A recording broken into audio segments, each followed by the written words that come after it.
missing is there's another bell loop on it and the chain, and we'll do that later. And I'll show you how to do this with a few simple tools.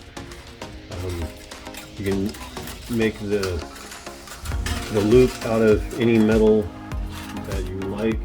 I do happen to have some wire here out of nickel plated metal, and what I use is a drill, and I found some rod here that's the right size. Another tool you might need is a pair of pliers and a heat source. I have a torch that's made uses acetylene. You can use any type of heat source that gets hot enough to melt solder. What I do is I basically just take this and slowly wrap it around the rod, make the circles. Then after I get the circles done, I prefer a cutting tool like this. Reason being, if you use dikes, one side will be nice and clean and crisp and the other end will be tapered.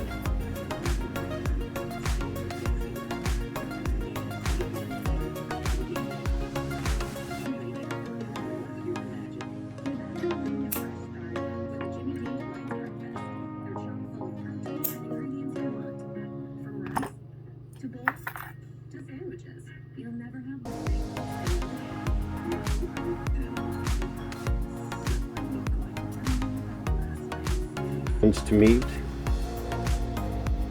so it looks like a nice circle.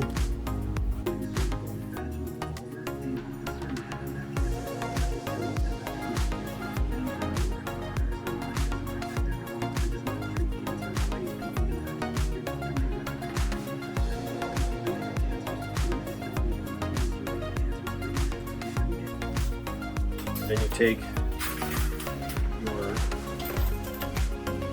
nickel or whatever it is you're using. You also need a pair of tweezers to work with.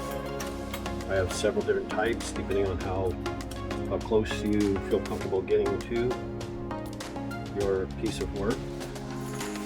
I found it easier if I take solder, and this is a solder that has a rosin core, but it was very, very thin, so what I did was I twisted it together to make it a little bit thicker. The reason of that is if you're using it really thin, it takes a lot of solder to put on there to begin with, so now it's twice as fast with it doubled up. I could even double it up again and it'd be even easier. I can take it and just twist these together, and I've got 4 times as much solder, and I don't have to feed it in so quickly. Next thing we do, since it's got the rosin core center, it already has the flux in it. Doesn't need to be very hot because this is lead solder. It'll melt really quickly.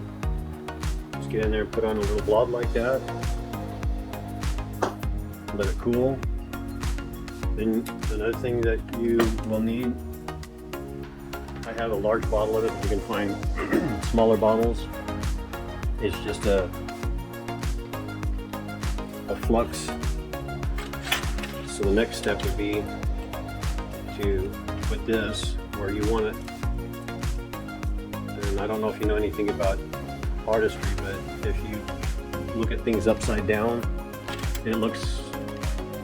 it's easier to find the middle of things upside down than trying to view it right side up. So that way I can find the center of where I want it, put a little flux on it, and the flux helps it to clean and allow the solder to flow. Now that it's together, we'll heat it back up and put the heat on the nickel because you want the solder to draw from the ring onto the nickel itself.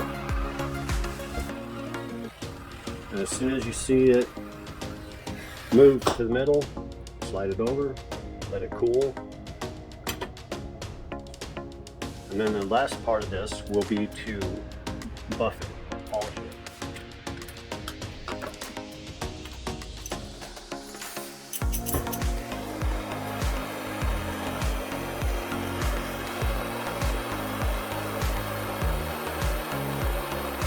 And start polishing it.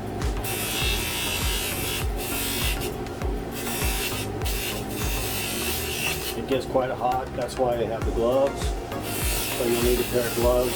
They do have different tools out there. If you don't like holding it by your hand, there are different devices that will hold your piece for you. This is the tool I was referring to that they have available.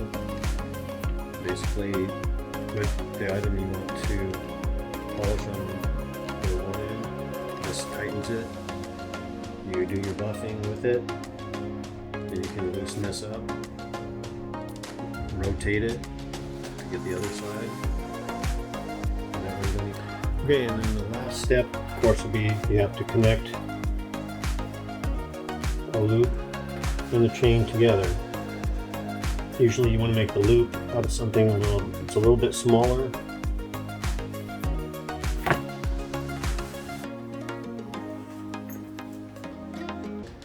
If you're only going to be making one or two, you can always use a round nose plier to bend it around, or you could find a nail, a rod, any type of piece of metal that you can wrap it around. That's the size that you're looking for. You don't have to have a drill if you're only going to make a few of them.